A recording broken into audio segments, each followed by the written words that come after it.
Hello, everyone. Welcome back to Christian's Colloquy. As you can see, I am not alone. I'm joined by Josh of Cultivating Christ. So, before we dive in with our discussion topic today, a lot of big nerdy Baptist stuff, which I know I find exciting, Josh finds exciting, and hopefully soon enough you will all find exciting. Before we dive in with that, I'm going to ask Josh to introduce himself. But before he does, I'm going to quickly share Josh and I have been pals on Discord for a while, talking about Baptist history and Baptist theology. So Josh is someone that I highly commend. Great guy, a lot of great thoughts, and doing, as you will learn, a lot of great work. But before that, Josh, please introduce yourself to my audience. Yeah, thank you, Christian. But yeah, my name is Josh. I run the YouTube channel, as you just mentioned, Cultivating Christ. Uh, I've I also am a writer for the uh, my blog, which is also called Cultivating Christ. So you can Perfect. find that as well on Substack. Um, and I as well am on Discord running a digital independent publishing house for free, by the way. And my objective with that publishing house is pretty much to retrieve some of the 17th and 18th century confessional particular Baptist, as well as general Baptist works to try and edify and educate the common Baptist and the local church in regards to whether it be doctrine, morals, catechisms, confessions, biographies. There's a lot of pockets and things left back in history that I think God has left, so that his church can reflect and meditate and have a true honor for. And so Mm. I'm very excited where I am today, and I'm able to use the internet as a launch pad for that. No, thank you, Josh. That's a great introduction to what you're doing, and I will have links to whatever you feel comfortable sharing, Josh, in the channel down below. Definitely your YouTube and hopefully your blog we can put there so people can follow up. And just based on that intro, and looking at you, you're a very young guy who's doing very cool stuff, but you're talking about 17th century particular Baptist. That's very niche history for a lot of people. So maybe you could just explain when people hear 17th century history, Baptist theology, they might be thinking it's going to be some professor locked away in a dungeon doing that kind of work. But here you are. Why don't you just explain how did a young guy, and a lot of people might be thinking, oh, you're probably on Fortnite all day or scrolling. How did you get into just this deep theological history? What brings that into your focus? How'd that happen? Yeah, so I lost the debate on this. No, I'm joking. What happened was, and there's a longer story, and there's a video that you can see online. Yeah. Um, what ended up happening was a friend of mine became a Roman Catholic, Mhm. and I was unaware of church history. This was always a thing that always was kind of like flying around my head in the abstract, but never really looking into with much depth. I was more of a philosophy guy, Yeah. and my dialogues and my learning when I first became a Christian was immediately like you know the God debate, whether God exists, the whole Richard Dawkins stuff. But it Yeah. slowly transitioned because my friend converted Roman Catholicism, and I'm like, okay, what is the merit that I have for being a non-Roman Catholic, being a Protestant?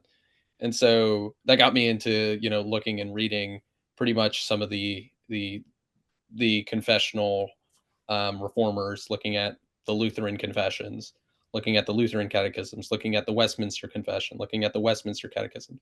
So I was just kind of as a very foundation. I just want to look at what were all these reformers pretty much concerned about? What were they working on? Why were they kind of disagreeing with the current established church at the time? Mhm. And what were their desires for reform? And so when I looked at all these things, I was pretty much able to kind of get a general idea of their reasons for reform. And then it got to another question. It's okay, I'm not just some Protestant. What beliefs and what ideals do I line up uh, most likely? Because most people, what they will do is they'll automatically become a Roman Catholic or Eastern Orthodox or some higher tradition. And I'm like, okay, well, before I leave, if I leave, I want to at least know as much as I can about my current tradition so that I have an educated acknowledgement of what I'm leaving. Mhm. It's always a good, helpful piece of advice. If I'm going to switch beliefs, or switch worldviews, I should always educate myself. What am I leaving Right. behind? And what I've come to the conclusion is pretty much anything I would have wanted outside of this tradition, the Baptist tradition, I already have in the Baptist tradition. Mhm. So whether it be, um, a sound preaching of the word, whether it be proper hermeneutics, whether it be the application and usage of church history, whether it be the due respect and the due administration of the ordinances, whether it be the knowledge of so many of these different ideas that you can see within so many other denominations. And Yeah. so I wanted to see, okay, where does this all start? So I pick up Tom Nettles's Baptist in the Bible, and I'm looking at, pretty much the narrative of where, the Baptists start. And what's kind of interesting is the more and more I'm looking into this, the more and more I'm realizing this isn't very simple. The history of the Baptists, the doctrine and teaching of the Baptists, the controversies are many times unique that you can't find in other places because they're dealing with different ecclesiological you know issues. And so with my friend, he later became a Presbyterian, Mhm. but what it ended up making me do is, since he converted to Presbyterianism, he's like, well, Josh, you do have merit in most of your argumentation. I said, okay. Well, I hit the ground running even farther. Mhm. And so I was already reading some of these books. One of the books from the 17th century that I wasn't fully aware on, Gavin Ortland mentioned once Mhm. in his book, was Henry Lawrence's Of Baptism. And so when he Okay. mentioned that, I immediately searched it up. I'm like, okay, let's go on Google. Let's see, is there a PDF of this? And so I come across the University of Michigan Library, which Mhm. is a huge, huge, huge, huge corpus online of text that you can access. But a lot of them have spelling errors. A lot of them have differing grammars or other things. And I'm like, okay. And there's sometimes there are dots and dashes because the ink spills over, and when the text is scanned into like digital format, you can't really read it. So I'm Yeah. like, well, a lot of this stuff from what I'm already reading that hasn't been updated is really good stuff. I think it's very important that we are educated in this. So there's a lot of things that I didn't know about my own tradition. Yeah. A lot of things I didn't know in regards to church government. A lot of things I didn't know in regards to the Lord's Supper or baptism. A lot of things I didn't know in regards to, discipline or open or closed communion. All these different kinds of particulars, and I was able to um, have that motivation to continue on working on each of these subjects in each of these works, so that more and more people, whether Baptist or non-Baptist, can enjoy the same. Because I think a lot of times we are underscored even within people in our own tradition as being people who do not like higher levels of education, who do not like the more challenging topics of scripture. Mhm. And when you read these historical figures, these historical time periods, you can see that this is far from the truth, that they Yeah. were ever more immersed because they were, under a great deal of persecution. They were even pushed more for education. You Mhm. can see, for example, John Gill, which a lot of people know about, but a lot of people didn't know, is that he wasn't allowed to be in school because he didn't conform to the Church of England. Right. And so he had a private tutor, and he was able to, I think he had the knowledge of 3 languages. Mhm. You know, he had English, Latin, Hebrew, I think Greek as well, that'd be 4. And so you could see that many of these people were really well versed and, weren't just people that were unaware. They had very clear reasons for believing things, and they were able to address common objections that were brought against them. To and the more and more you look at each of these works, you're going to see that this is a valid tradition. This Yeah. is not just a loose federation. Mhm. So that's pretty much where I've been encouraged, is a friend of mine, and ever since then, I've been kind of using this to bless other people, and I've seen my work just in a microcosm be able to spark, even being seen by, you know, uh, Christians Colloquy. Yeah. Yeah. Right. It always sparks with one small motivation, Yeah. to learn. Yeah. No, Josh, thank you for sharing that. That was great. And that was, I think, the first time I've heard the full story about how you got from, I guess, where you were to where you are now, which was great for me to hear. And I'm glad my audience is hearing it as well. And I think as you were explaining that, there were probably four or five things I think we got to break down and loop around back to just hearing all that. So maybe I'll go back to that spark that got you started. And I think that's what a lot of people found in the Baptist world. I know I found it. I One of my first online presence things was my blog many years ago, and I wrote about why I've stayed a Baptist, and I talked about how the Baptist tradition offers so much that people don't realize, and then they go to other traditions looking for what they don't think the Baptist tradition has, whether it's a corpus from earlier centuries or deep theology, and Baptists definitely have that. And what I think you're describing, and I know the videos you were talking about with your friend because I watched your friend's interview on Javier's channel, but he mentioned you have one. I didn't watch that, and I just clued in now that realizing I should probably watch that, and I should have probably watched that before I had you on. But I heard what your friend had to say about you, which was so encouraging. And of course, a big part of that was prayer and just still being kind and available and having conversations. So I hope people hear that as well. And I know many people today have friends who are interested in not just Presbyterianism or Roman Catholicism, but as you mentioned, Eastern Orthodoxy is a big player in North America now, especially in our circles.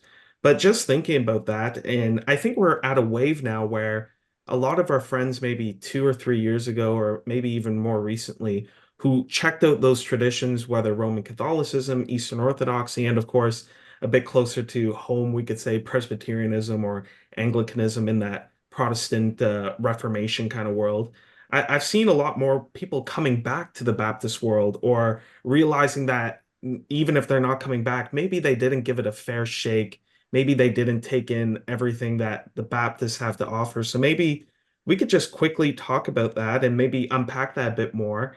And I'll just phrase it as a general question. What do you think for Baptists today? I know we're in different parts of the world, well, pretty close, but I'm up here in Canada, you're down there in America. But for North American Baptists today, why should Baptists, we'll start with British Baptists. I know we'll expand from there later on, but why should we care about or what do 17th century English Baptists have to offer us today? What make them such a wealth of resources or treasure? What's going on there? So I think in regards to looking into the 17th century, in regards to the particular Baptists, the way that they arose was from congregationalist settings. So Mm, you had two large parties of non-dissenters or non-conformists of the Church of England. So people who didn't agree to the Book of Common Prayer, who did not consider themselves Anglican, would either be Presbyterian.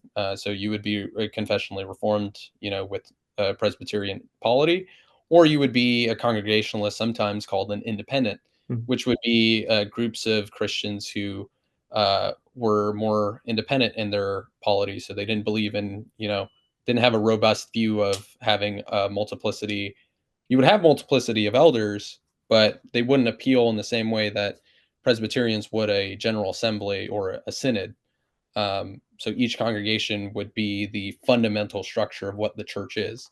The particular Baptists arose from that kind of context, kind of the John Owens or the Thomas Goodwins, yeah. in some of those areas as well.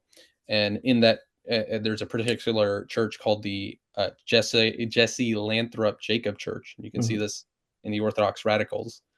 And arising from that, you can see that they have a huge care about two things: evangelism and the growth of the of the local congregation.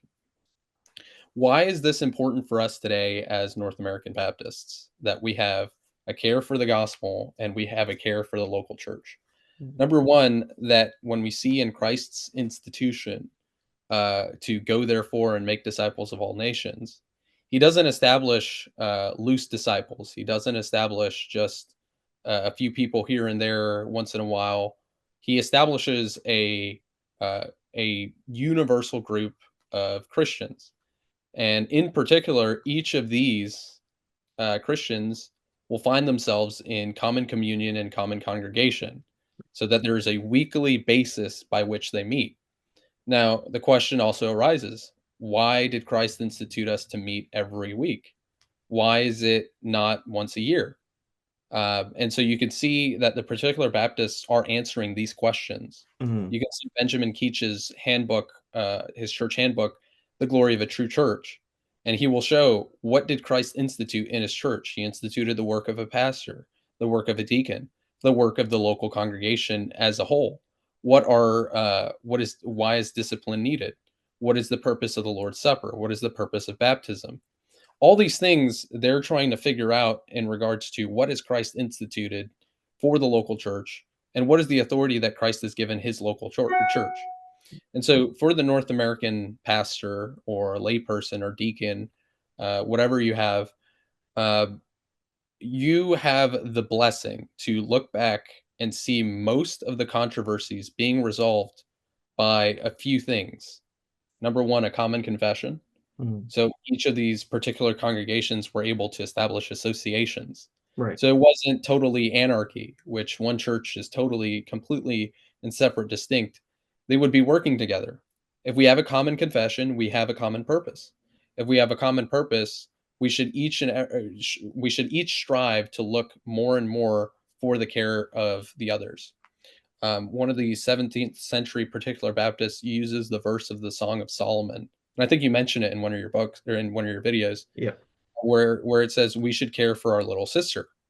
Mhm. Um, and I think with that in regards is that the local church it should be independent from being governed, but should also be willing to submit itself in regards to the word of God, as well as the common consent of other local congregations. Mhm. So we can see that those questions and issues being resolved. We can see as well as, what does membership even mean? And so we can see the particular Baptist answer the question of, what does it mean to be a member of a specific church? Does it Mhm. mean that I have a glorified pew, in the front of the church, or do I have a specific position when it comes to teaching Sunday school? Is that what it means to be a member? Yeah. And they're able to answer these questions a lot more clearly. They're able to show that a member is not simply someone who warms a seat. It's someone who actually actively partakes in voting. It's someone who actually partakes in the ordinances of Christ. It's someone who's able to have the rights in regards to knowing what the pastor is teaching them. And you can see a congregationalist by the name of John Cotton, and he's explaining what are the keys that Christ has given his church, because it's not just one key given to one pastor. Right. There are multiplicity, and there's a polyvalence of keys. There's a particular key given to the local congregation. There's a key given to the pastor. There's a key given to the deacons. We can see these kind of different things, and he'll give scriptural arguments. Mhm. And so with these Baptists, you'll see a more greater burden and a greater responsibility, and also a greater love and care that Christ has for his church, that he did not leave us abandoned, that he did not leave us and let us without some sort of guide to establish local congregation. He has Mhm. given us his word, and we can look back in history and see how our Baptist forefathers have executed Yeah. and planned out, and some of the errors that they have made, so that we can learn from them as well. Yeah. So I That think those are some of the particular things that we can kind of take as American Baptists today. Yeah. No, that's great, Josh. And as you were saying that, I was just thinking about related topics where so often we like to say, hey, we don't need to reinvent the wheel. And that's certainly true when it comes to Baptists, where now when facing other traditions or other thoughts or seeing friends go there or hearing about different challenges, we know we have to respond. And especially in this internet age, we feel like we have to respond immediately. Even though I don't think that should be the case. I understand the impulse. Ooh, a challenge. I need to have an answer right away. And one of the great blessings is a lot of these questions that we're asking now, while they might not have been answered in perhaps our parents' generation or our grandparents' generation in North America because of a different landscape, our Baptist forefathers in the 17th century, they were answering these questions because it was familiar to their landscape where they were surrounded by an established church or a highly sacramental kind of church, and they had to navigate that, or surrounded by people who held a certain covenant theology, which we haven't been surrounded by today, but are now being surrounded by. So I think that's where a lot of these questions maybe don't skip a generation, they've skipped 4 or 5 generations, and we have those answers if we go looking a bit further back. And then just associated with that, I think it's also what you were getting at there in terms of the rich theology of the church, understanding who the church is, what the church does, the authority of the church, and the keys. I love John Cotton's work. I did those videos on them, some of my favorite, but definitely that is some deep conversation to be having. And of course, Baptists have to understand it in our own context that we don't share with Cotton on some bigger questions. But that's where I think we can safely say in the North American church, I think rightfully in a lot of cases, we're focused on practical living, evangelism in a post-Christian, however people want to phrase it, world, or however your favorite celebrity pastor describes our situation in North America. People understand what I'm saying. I think we're focused on practicality, we're focused on evangelism, we're focused on responding to perhaps your agnostic friend, but maybe our pastors today aren't so focused on how do you respond to the guy you met in your Discord who's a hardcore Roman Catholic traditionalist coming with challenges that your local pastor, given the realities of ministry, can't address in a sermon quite understandably, but still needs to be answered. I think that's where we could say, hey, historically, we do have the information there. And while it's reasonable, your pastor can't get to it on a Sunday morning sermon or their Wednesday evening kind of prayer meeting, fair enough. But as a tradition in our history, we do have the people doing that deep thinking on the authority of the church, the nature of the church, why we don't have a pope, why we don't have an overarching bishop, why we still do seek to associate with each other, how we view statements or confessions of faith, all that good and wonderful stuff. I think that's what we could say, hey, the 17th century has on offer. And I really appreciate you highlighting, I think ecclesiology in many ways, before a lot of other things, is at the center of that. And that's something as Baptists, I think we should take seriously, especially when it comes to very practical things like discipline, regenerate church membership, on and on and on. All that stuff we could have 18 million episodes about. But Josh, I want to keep moving here. And something you've been highlighting is there are a lot of big names that people like the initiated, those who spend too much time on Discord, they know about John Gill. They know about Kiffin and Keach and all those guys. But a lot of people I know watching, maybe they haven't heard them, but you're also mentioning names in a conversation we just had before getting on air. You were mentioning names that I've never heard before, because there are so many people out there that are writing such amazing works that are almost lost, as you were sharing. So before we get to the works themselves, which will be our next stop, why don't you just share some of those names? Maybe you could start with who are some big name 17th century. We can move into the 18th century, of course, as well with Gill. But who are some of those early British Baptist big names that people, if you're going to look up one name after this, who are some of those big contenders? And then after that, maybe for those who do know those big names, who are the lesser known names that you wish were just as big household Baptist names that we need to recover? I have, I think a good 5, Okay. and those are the framers of the, um, either the first or second London Confession, or even prior to that. Yeah. So you have number 1, William Kiffin, and we'll explain this. William Kiffin, Hansard Knollys, uh, Benjamin Keach, Mm. um, and I think you have as well, I think you have a few others, but the main 3, and Michael Haken, which is a Baptist scholar, made a book on this. It's called Yeah. Knollys, Kiffin, Keach. Yep. I Is it? have that on my shelf somewhere. Yeah. So the main 3, these guys were the biggest shapers of the particular Baptists during their era. So Knollys originally came from, I think it was the Jacob Lathrop Jesse Church, but he Yeah. refused to baptize his child until someone could find him a verse that supports it. Mm. And so that sparked a huge controversy within the church. Later, his pastor at the time was not convinced, but later he became convinced as well for the same argumentations, and he became a Baptist as well.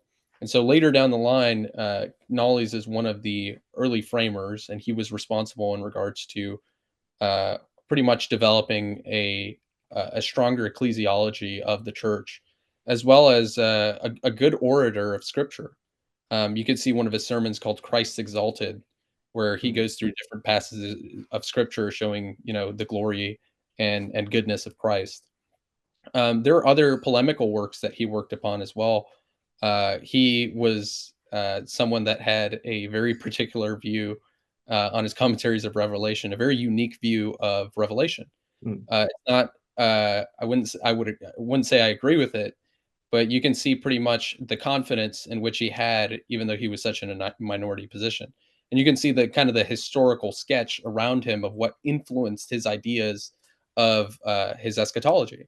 So you can kind of see with Knowles, he was an early founder, as well as someone that people looked up to. yeah. And there was actually a eulogy written on him that I have in my archives. So if anyone wants that, I could give that over as well. William Kiffin was another individual who was writing around the time. He was actually one of the oldest. Yeah. So Knowles died in his 90s. Kiffin died late 80s, early 90s, if I remember correctly. He was alive for the first London Confession of Faith, as well as the second London Confession of Faith. Right. So many people are, hear commonly the second London Baptist Confession of Faith. Yeah. No one really hears about the first London Confession. Mm, Kiffin was present for both confessions. Now, the right. reason why there was a second confession is because the first one was vague in regards to certain Christological issues. There's a heretic. I think it wasn't Matthew Caffin. It was Was that Samuel Richardson or is he a different guy? no, no, No. no. It was a different guy. It wasn't Oh, I Matthew. know who you're talking about. Oh, I can't remember his name. And so We'll find it uh, later. there's a heretic who had a few issues that Nehemiah Cox, Yeah. and we'll talk about him later. Oh, Benjamin Cox is another one that we'll talk about. But William Kiffin was very influential in regards to framing the first confession of faith, Mm, as well as framing the second confession. So when he was about 9 years old, lost both his parents to the plague. It raved violently in London. So he was an orphan, very young. And during that time, pretty much in around 1634, he came to know the Lord. And mm. I think one of his pastors was John Spilsbury, which is one of Okay. the early framers. Yep. Um, and one of the questions got up in around 1640 when he was already grown on the idea of immersion only, Mm, whether sprinkling was something that was a valid form, because many of the Congregationalists at that time followed the Presbyterian Reform view, which is sprinkling during baptism. yeah. And Kiffin actually wrote a great deal on what it was to be baptized and what does that mean in regards to the New Testament and what does the Greek word baptizo refer to. He was also another one that was responsible for the establishment of closed communion. What Mm, does it mean that we should not give pearls to swine or things that are holy to dogs? And he was kind of explaining what does it mean for a church to have the riches and blessings to only be intended for those who, um, are counted and received as members within the church. And so he kind of challenges even my view at the time when I held to open communion, and it can challenge even many of your views, even though you might not see eye to eye with his conclusions. I think it's very helpful that he shapes the ecclesiology of the Baptists in yeah. more of a rigorous perspective. He saw a very high view that no one should receive the Lord's Supper without being baptized, Mm, and he also had written a few um, documents in regards to the validity of being an independent church from England. And so he was also another fighter within, in regards to the social political sphere, in regards to whether Baptist churches can be constituted as churches. And he writes a whole other issues on hymn singing, and and and he's just by far one of the longest lived and hardest working particular Baptists in that time in that frame of London. yeah. And if anyone wants to know, there are a lot of uh, there's a link called the Baptist History homepage, and there's a quite big deal of uh, what's it called, of a historical sketch of each of these guys. Goodness. So it says here, Mr. Kiffin died on December 29th, 1701. He died at 86 years of his age. Wow. During that time, it was pretty much uh, impossible to even reach to the age of 70. Many people died in their 40s and 50s. The third individual is Benjamin Keach, which Mm, Benjamin Keach, he grew up as a General Baptist, and right. I think his father or one family member was signed the Arminian Baptist Confession. I think it was. I think it could have been the Somerset Confession, or I think it was another confession. So he grew up, and right around the age of 15 or 16, he started being convinced of particular Baptist views. Mm, So right around the age of 18 is when he started, I think is when he started writing, and he wrote a child's catechism. So if you search up Keach in the Pillory, yeah. it was the reason why he was thrown in a pillory was he was thrown in particularly for his views on eschatology, and his views on baptism. Right. And I have the trial of Benjamin Keach. It's a very comedic one. You can kind of see that people are pacing back and forth. The jury doesn't even know what he's being accused for. The judge is, confused because the jury's not answering the questions properly. Benjamin Keach is kind of sometimes sidestepping issues, and you can kind of see it's very comedic. All of his copies are burned during that time, and Wow. then later on, he has a updated version, which is I don't have it completely reformatted, but you can kind of see some of his early views as a particular Baptist writing, in his late teens, in his early Mm, 20s. Um, he was a very well-read individual, and we could see that since he was alive a little bit later, like past the 1660s, just to give us a quick sketch, early 1600s to 1660, you can see the bigger, larger, more involved persecution of the English church on the nonconformists. yeah. So that's why you're not going to be able to see prior to 1689, which is the Act of Toleration, which is the act that pretty much allowed the nonconformist churches to exist and and coexist with the English church. You're not able to see as much of like a maturity of doctrine and Right. thousands of pages being written because most of these people were being persecuted and a lot of their works didn't survive. They were just burned off and ripped. So Benjamin Keach is in a perfect time where he grows up and he's able to write during the time where the Act of Toleration happened. So Yeah. right as soon as the year 1689 hits, we're able to see a wealth of information, a huge wealth. We're able to see his issues on baptism, which range from 600 to 700 pages. You could see he has quite a few catechisms here and there. You can see his catechisms on the doctrine of God. That's his beams of divine light, or the child's instructor, which you can see as well. A lot of his sermons as well are still existent. And his child, Elias Keach, actually moved over to the New World. Mm, And his story is also just as amazing as Benjamin Keach's. You've heard of it, right? Right, yeah. Christian? Yeah. So he poses as a minister, and he wasn't saved at the time. And through his own preaching, he became convicted at the Penneback. It was like the Irish Penneback Church in New England. Mm, And through his own preaching, he admitted that he was a fraud, and the word of God convicted him. right. And the church still needed a pastor and said, "Even though we recognize that you were a fraud, we will ordain you properly, and we will allow you, to be our pastor." And so Yeah. you can kinda see that, like father, like son, both of them were also tackling the issues of justification.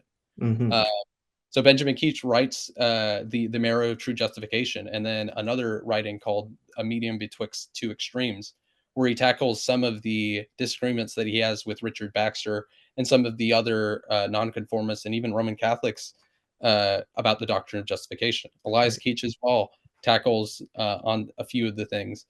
Benjamin Keach was one of the main reasons why we have hymns within church. Yeah. He argued very heavily that we should have hymns because there was an issue. Should we have hymns? Should we sing at all? And if we sing, should it only be the book of Psalms? Or can we extend it to other uninspired hymns? And so he was able to write a great deal of collections in regards to that. He signed the Second London Baptist Confession of Faith, and he was able to be a very influential figure in the New Park Street Chapel. This church, and you can look on online. This church has a succession. So this is our Baptist Apostolic succession. This Yeah. church has a succession ranging back from the early 1600s and up to today, with Peter Masters as the pastor of today. Yeah. And we see figures that pastored this church like Benjamin Keach, Charles Spurgeon, Yeah. Thomas Spurgeon. We can see figures like John Gill as well. And there's a huge wealth of information. This Mm. church gets transferred to the Metropolitan Tabernacle as we know it today, which Spurgeon is one of the ones that pastored it, this huge arena. And so we can kind of see the dedication which these three figures had to their convictions are able to leave a lasting legacy and impact. Yeah. Many Baptists are often mischaracterized as people that don't care about the church, Mhm. that are very scared about not wanting to build anything institutional. Yeah. But this is not historically the case.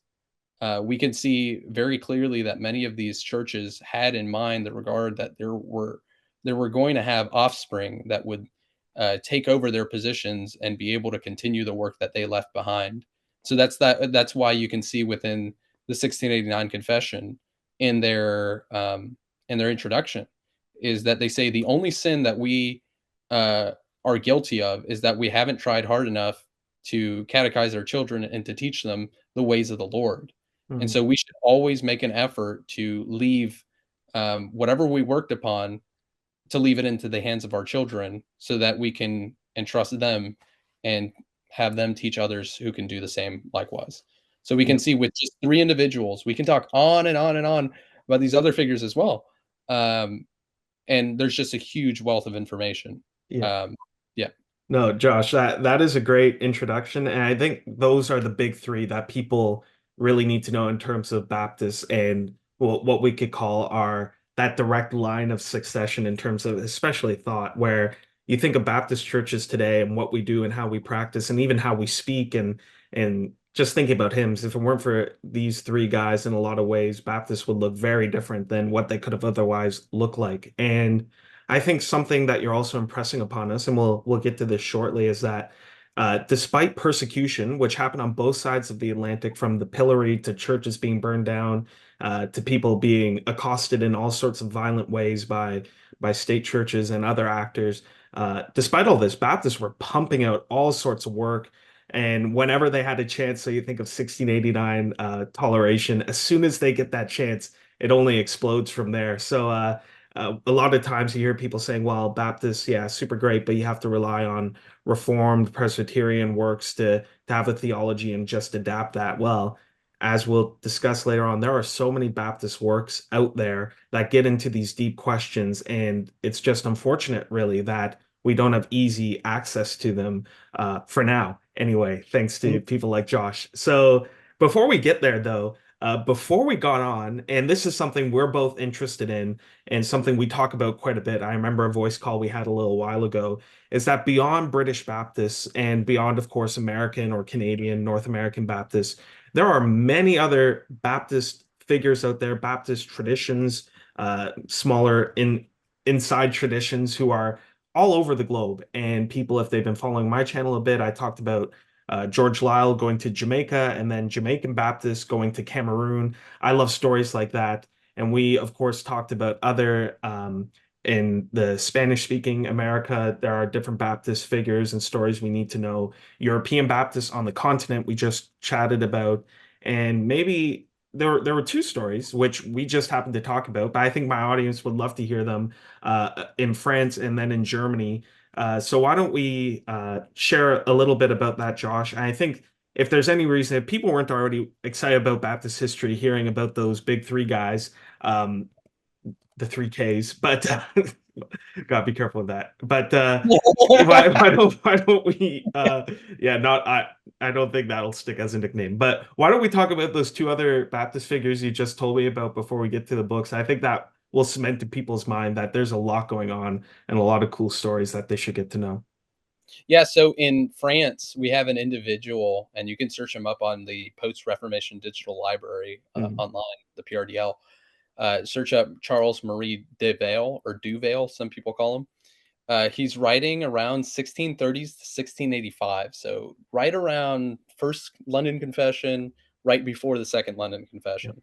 So the notes on him is that he was a convert from Judaism. So he was a French Jew. So he was born in 1630. His parents were, I think his dad was a rabbi, or he was put in rabbi school. So Mhm. very deep in the rabbinical literature, Rabbi Kimchi, Rabbi Joshua, some other figures as well. Very heavy stuff on the Old Testament.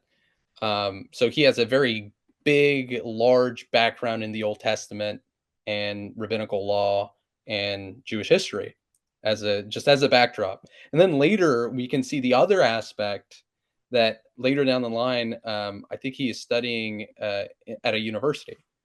And while he's reading there, he is looking at many of the Roman Catholic books while he's in his studies. And he becomes a Roman Catholic and becomes even ordained as a priest, Mhm. as an ex Jewish or yeah, as an ex Jew, still Jewish, but wasn't practicing Judaism. Yeah. And so in 1654, his conversion to Roman Catholicism happened.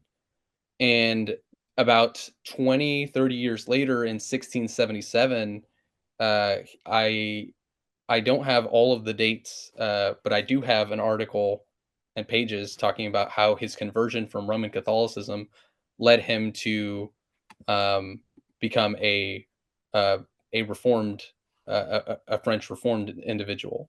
So he was a Huguenot, Mhm. and so I think at the time, oh yeah, I do remember reading. So he had an encounter and a dialogue and back and forth with a few Huguenot, which are French Protestants, and they were all pretty much Presbyterian Calvinists.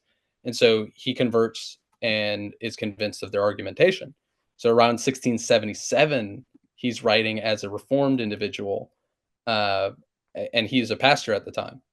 And then later, he was encountered with, I think, the particular Baptist issues going on at the time with immersion and infant baptism and looking at the history. And so he was able to use all of the backdrop that he had as a Jew in rabbi school, as a Roman Catholic in, studying to be a priest in seminary, and all as well as understood of the Reformed tradition as a reformed Christian, as a Calvinist. And so he was able to use all that background and he later became convinced of being a particular Baptist. Wow. Now, many people think, he was completely unstable because he was converting back and forth, back and forth, back and forth. You can see that within these periods of times that he converted, there were a span of decades. So this Mhm. wasn't just 1 year here, 1 year another. He was able to absorb a large swath of information. Mhm. Some of his works are not translated into English. They're still in Latin. Why? Because a very interesting thing with Charles Duvail is that you can see the progression of his doctrine on his commentaries. This is one of the most fascinating things that I love is that instead of seeing in a personal writing or in a polemic, you're actually able to see side by side, verse by verse, how he interprets and how it actually changes his view. And so you can look at his Matthew commentary as a Roman Catholic, and then you can compare it with his view on Acts as a particular Baptist. And you Mhm. can kind of compare it with another commentary that he has. So he has a commentary on Matthew, a commentary on the Song of Solomon. He has a commentary on the Minor Prophets. He has a few others as well on Joel.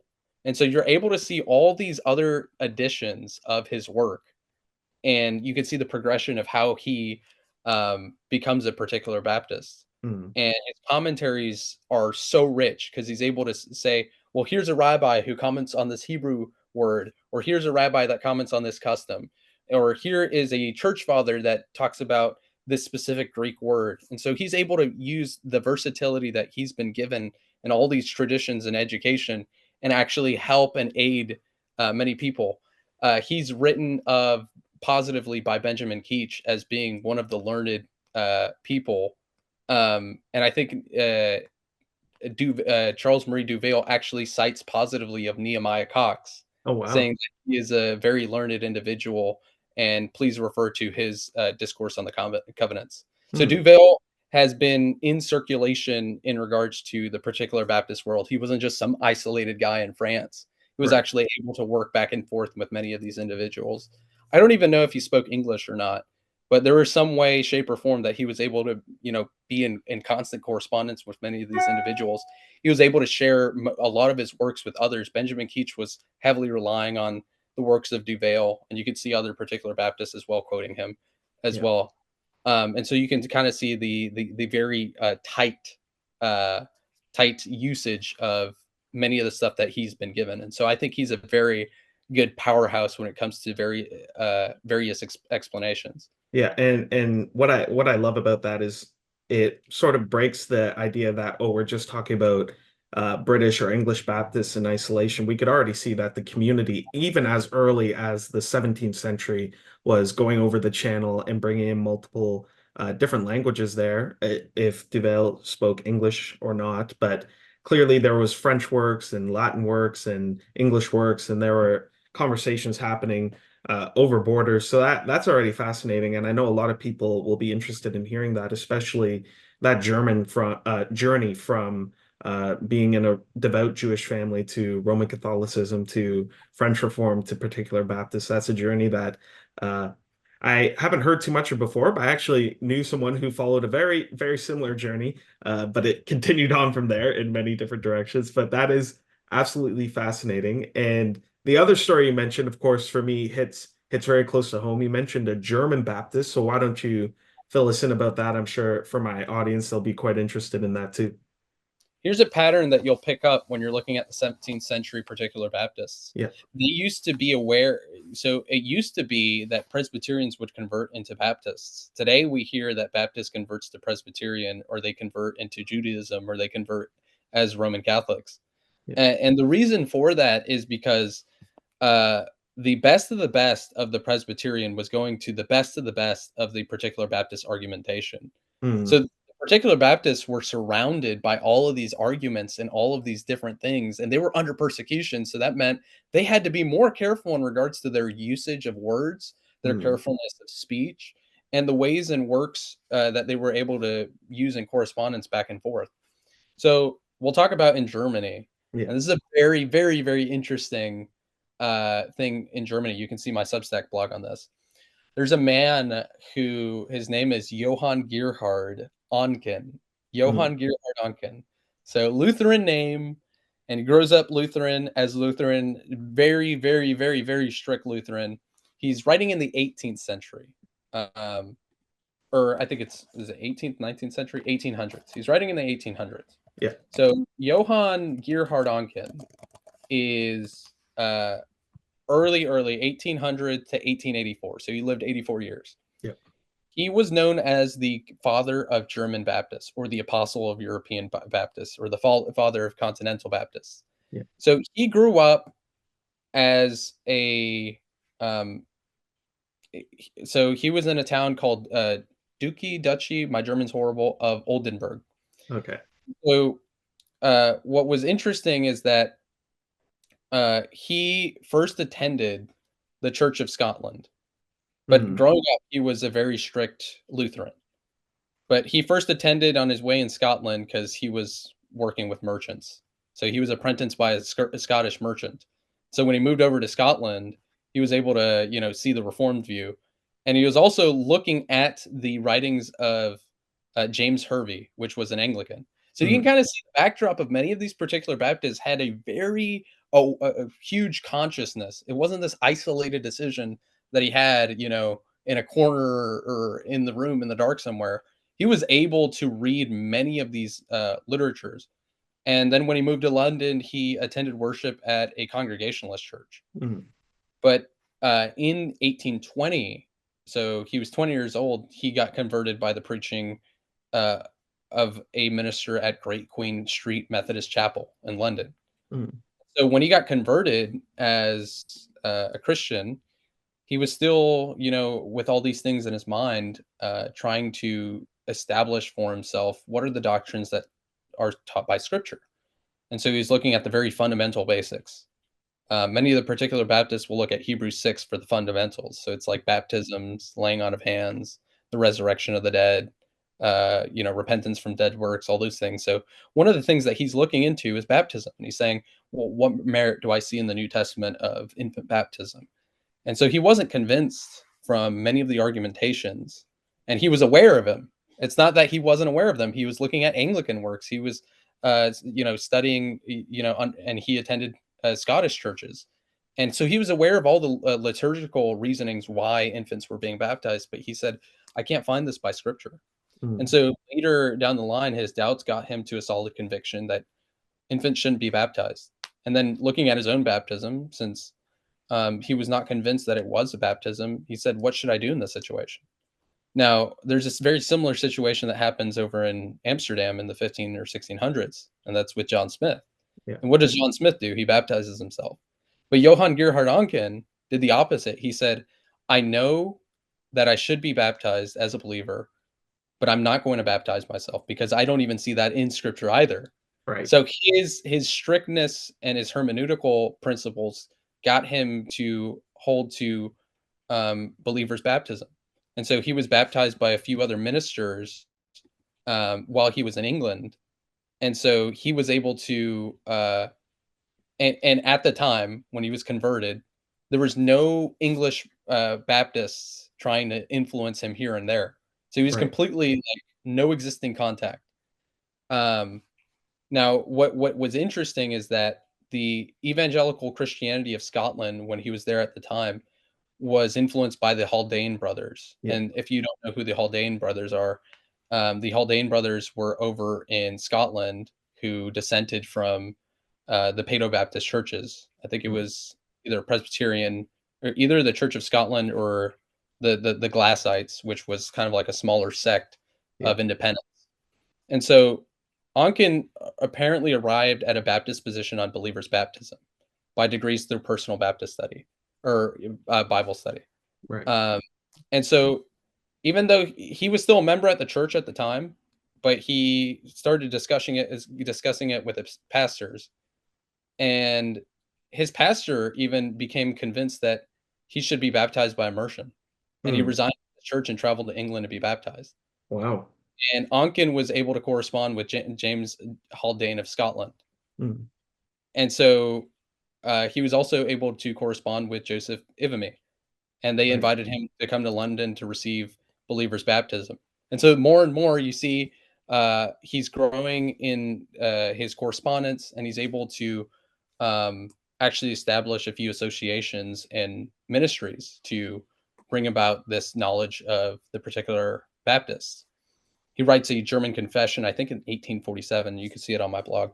Mm. But what's particularly interesting as well is that during this time, when he became convinced, there were some German people in his place. So there's a man by the name of Andres Viberg who was in Germany, and he was aware of Onken's writings, and he was writing, and he was strict Lutheran, Paedo-Baptist, as it gets, and he was writing, and he was aware of this writing of Onken's. So there's a work of Onken's in regards to credo baptism. And so he's writing this work. And now get this, it's very interesting, is that Viberg is writing this response. And while he's looking at the work of Onken, he's actually slowly becoming convinced Mm. of his writing. So while he's writing against, as a polemic against, he could not avoid the polemics that Onken was writing with. And so Andres Viberg, with that same writing that he was using, actually made him stop writing and change directions. Right. And so he became convinced after writing against Onken and actually had a correspondence with Onken. Hey, I'm convinced of your perspective. I've kind of had a change in mind. And so instead of him writing against it, he starts writing for what is later the title of his book, Christian Baptism. And Mm. you can see the history, you can see the argumentations and why it doesn't work, and he borrows from Onken in those regards, as well as the German Paedo-Baptist scholars that were alive during the time, recognizing that Paedo-Baptism historically was a development Right. and looking at the different views and here and there. And so you can kind of see very interestingly, slowly and slowly, there were more and more Lutherans turning into Baptists. And it's Mm. very interesting because today you don't hear that anymore. But the Right. reason why, because there's such an excellency and such a knowledge in regards to the current literature that Onken was surrounded by, that Viberg and people like Francis Marie Duvail or Charles Marie Duvail, all of these people that were surrounded, and they were able to respond in more adequate ways because they were aware of all the argumentation. And so Yeah. here is the blessing in which we could have as particular Baptists looking at the history, is that Right. many of these phenomenons of people becoming credo Baptists is not because simply because someone was arguing. There are other times where, like Onken's position, it was completely isolated. He was just Mm. reading scripture and was convinced. You can see that as well with the Haldane brothers. The Haldane brothers did not have any Baptists in that area, and so you can kind of see that more and more there is this effect that when we use the hermeneutics properly, we can come to a Baptist position on the ordinance of baptism. Yeah, no, Josh, that is amazing to hear. And I think those stories all bring to life why getting in touch with our history is so important as Baptists, where you have these figures. And I think what speaks so highly is the fact that whether even if it wasn't formal persecution, they were in a often in landscapes where being a Baptist is one of the last things that you would want to do in terms of respectability or social credibility, where that would put you outside, even if there was toleration, whether it's in Germany pre or post Prussian Union, it wasn't a good time to be outside one of the state churches in whatever principality or duchy you were in, or whether you're in England, there's still, and I do 19th century Anglican stuff for my work. It still wasn't great being a nonconformist, even in those days. That would be a lot of disadvantage unless you were so blessed to be in a place with an evangelical lord or churchman at the top there. But even still, just seeing these figures in these situations where there's no advantage to becoming a Baptist and not like it's bringing you accolades. And a lot of these guys, it's not like, as you were saying, it's not an ignorant embrace of Baptist tradition because, oh, my church is Baptist or my area is Baptist. In a lot of cases, they were surrounded by the best of the best when it comes to either Anglican arguments, Presbyterian arguments, Lutheran arguments, whatever have it. That was for a lot of them their church background. But whether through study of scripture, as he said, or engaging with Baptist arguments, they still came to the fore. And one of the blessings, and I think it's now time to get there, is that they were writing so much in their new Baptist convictions or in Baptist convictions. And as you shared in these cases, they were convincing and appealing to people, even when it wasn't appealing to be a Baptist. So maybe, Josh, I think this is a great time. You are doing some amazing work, just getting these Baptist resources out of uh, archives or out of corners of the internet where people won't find it, and often in places where the typeset is not super manageable or easy. But you are doing a great job of getting these old works and then typing them up or putting them together in a way that they are readable, accessible, and frankly, just nice to look at and to enjoy as a reader today. So. You shared a bit about how you got there, and of course, over the course of telling us of these big names, you mentioned several book titles, which are some people might know if they're into Baptist stuff, but some of these titles that you even shared with me, and I'm someone who's done a bit of historical work, not quite in this field, but I'm pretty well read, but a lot of these works and a lot of these figures I haven't come across. So maybe now you could just give us an overview as we begin to close out. Just tell us about what you're doing with the republishing or the reformatting of works, and what are some of these works you're getting out, and what are your plans for the future as you do this work? Okay. Well, I think it's okay. I have a few things from my college work, but you can kind of see here. Here's a reservoir of what I've been working on. I can share my screen, right? Yep, yep. So here's some of the reservoir that I have um, in my Google Docs. Ignore the New Testament survey paper. That's my college. Yeah. Um, some of these works that I've been looking at, you can see here some catechisms and some expositions of the Baptist Catechism or Keach's Catechism. A few works on in regards to justifying the practice of believers' baptism, the Baptist Larger Catechism. Some works from general Baptists and looking at their views in regards to looking at Christology. So you can see here with Thomas Monk, one of the most excellent General Baptists during that period, even Anglicans were praising the works of people like Nehemiah Cox and Thomas Monk because they were arguing in such excellent ways for the Orthodox doctrine of the Trinity and Christ's deity. Mm. You can see other things. A lot of them are catechisms. Um, you can see some of the devotional works of people, even in the Revolutionary War time, like Isaac Backus, Mhm. who's talking about family prayer, and you do a video on that. Yeah. And so when you were talking about that, I'm like, okay, let me find this PDF really quickly. Yeah. And so one of the things that I really enjoy is that once I'm done, reformatting these books, I'm able to work on the cover. So I'm able to work on, the book cover on these things. And so whenever you see the name is called the Particular Baptist Publishing House, whenever you see the publishing house, that's just short. Yeah. And these are really accessible. I'll give you the link or I'll give you the PDF if you like it. And comment below if any of these pique your eyes and pique your interest. Some of these, one work and one figure I didn't cover was John Toombs, who was just Mhm. an Anglican who stayed as an Anglican his whole life, but was convinced of believers' baptism. He Right. stepped down from his position of being a minister of the Church of England, and he was a lay communicant at the altar until the day he died. So he said, I would never, split from the Church of England, but on this issue, I will disagree. Mm. And you can see some of the other works as well. I've been kind of playing around with translation. So if you speak a different language and you would like to have even some of these particular Baptist works in translated in a different language, if you let me know, I'll be able to surely help you out in those regards.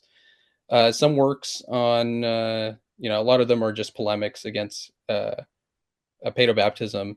But there's this one that is by a General Baptist named Thomas Grantham, which is one of the earliest systematic theologies of Wow. the 17th century, which is uh, which is called a primitive Christianity in Latin, Christianismus Primitivus. And I've been working on. I think I haven't finished this completely, but you can kind of see a lot of the chapter headings, and it covers very deep things. So in his different books, he'll talk about in regards to ecclesiology, in regards to certain particular things. What should we see? Why is the Christian religion better than all the other religions in the world? Um, some arguments that a Baptist and a Roman Catholic can find themselves in. Some Mm. arguments that a Baptist and a Quaker could have back and forth in Interesting. regard different things in regards to the practice of prayer, the laying on of hands, in regards to the separation that is maintained by the baptized churches. So all of these things, there's just plenty of stuff. And I could scroll as far like we could just scroll and keep on scrolling. Yeah. And you could see that we haven't even like scratched the surface yet. Right. Like I'm still going. Um, and a lot of these cannot be done without the help of the University of Michigan Library, as well as many of the discussions that are going on today. Mhm. The only reason why I continue to do this is because I see that these works are very much needed in these discussions. Yeah. And so I think many people just don't know the issues and really the pressing arguments. Many Yeah. people are like, "I'm not Baptist because my Baptist church doesn't know the Trinity. I'm not a Baptist because my Baptist pastor doesn't believe X or Y." And I'm pleading with many of these individuals who are considering leaving or who have left in a very like ill intent to really look at the history and see many of the things that maybe your particular context has abandoned. And so my encouragement is pretty much I want the Baptist church to retrieve many of these historical methods in which they did their study, in which they did their theology, in which they did their evangelism, in which they viewed prayer, in which they viewed the church. Because I think this is going to pretty much help, um, most importantly, the kingdom of God, the glory and the kingdom of heaven, and help the lost sinner have assurance and grace in his salvation. Yeah. And so I think my encouragement there is um, that this particular Baptist publishing house, I'm praying that this is going to be something that's going to be of use of many people. You don't Yeah. have to be a Baptist to read Baptist works. Mhm. I'm not an Anglo Catholic, but I read Anglo Catholic literature. I Right. look at Presbyterian literature, I look at Congregationalist literature, I look at Lutheran literature, because I think in order for you to really understand what you don't believe in, you should always have a knowledge of what they do believe in.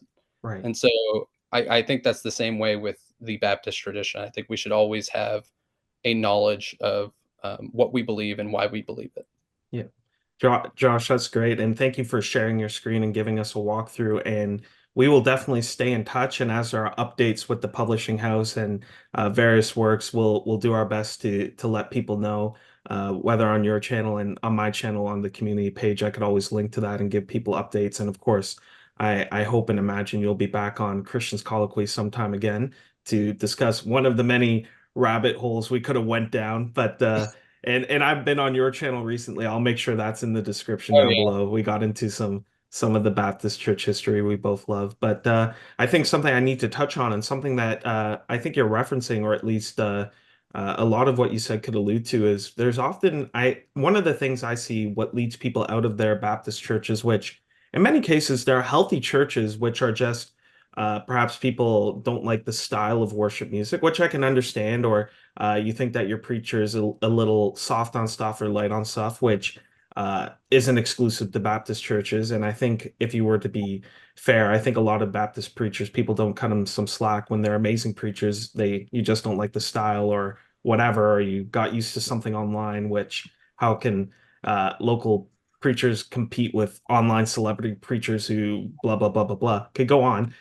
Clearly a pet peeve of mine. But I think it often comes down to Baptists have this weird insecurity where we think that we are the bottom of the barrel when it comes to Christian academics, Christian intellectual tradition. And while I think there is a critique for the Baptist landscape today where we often shoot ourselves in the foot, I think a lot of it is that people are just unaware that Baptists have put in the work.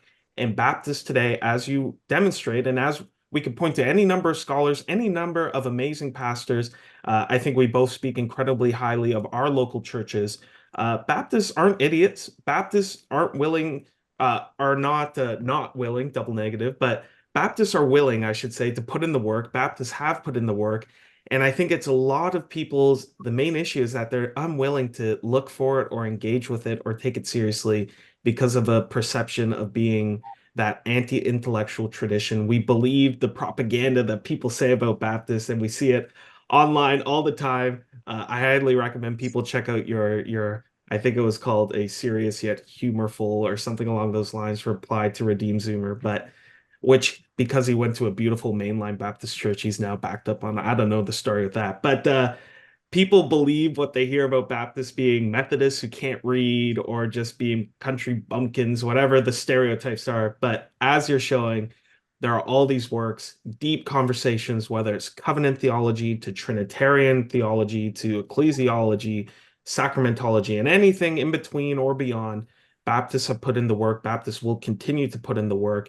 And if you're going to leave a Baptist church because you don't see it there, know that maybe you're just not looking for it, or maybe you're not giving yourself the chance to seek it out and encourage your pastors on those points. But Josh, you are showing that it's there, and we really appreciate that. And I could rant a lot more. Clearly, I'm worked up about this, so I'm going to cut myself off there. And Josh, I want to make sure you have the last word here. If there's any final, you gave us a great encouragement before, but if there's any final encouragement you could give to my audience here, any exhortation or reminder, whatever it might be, what might be something you could leave us with today?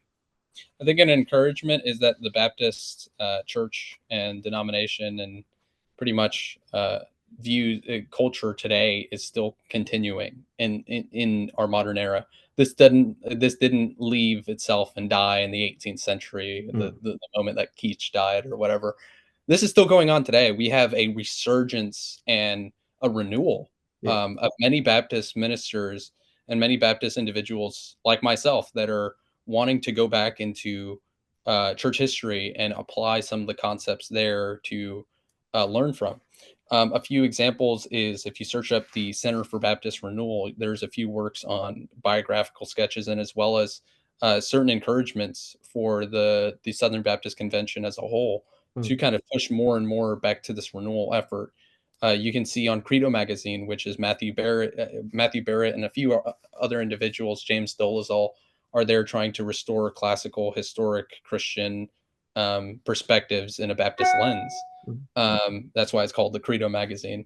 And so you can see that there are still movements here today. You can see Founders Ministry um, as well. And there are people today in covenant theology looking at, look, Sam Renahan, forgot his, James Renahan, Mike Renahan as well, who passed away.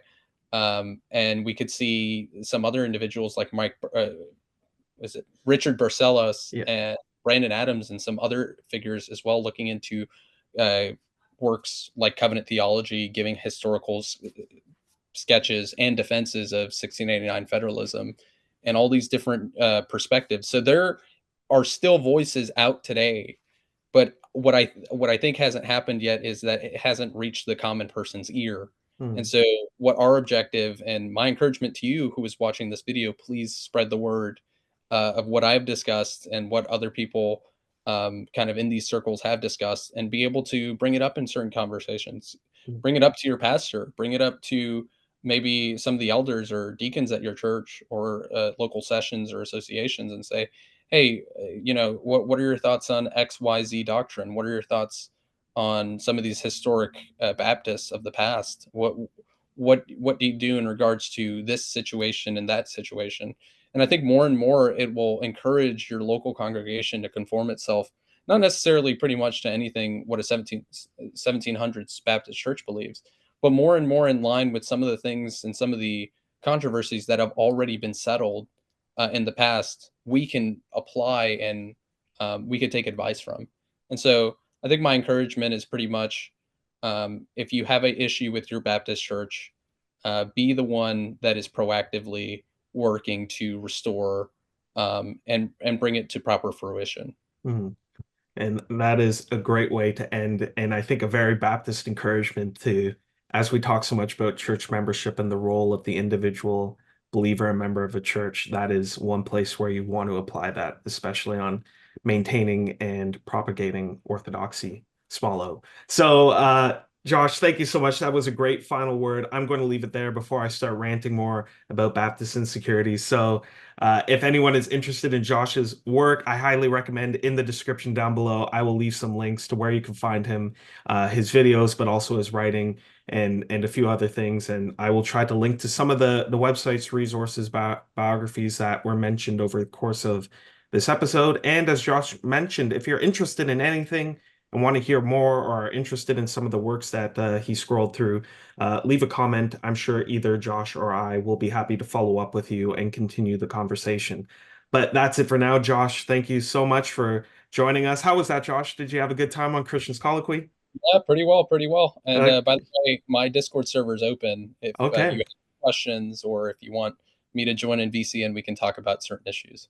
great. Thank you, Josh. We will leave a link to that as well so that people can check that out and continue the conversation. But that's it for now. Thank you, everyone, for joining us on Christian's Colloquy. We look forward to seeing you again soon. Take care. God bless.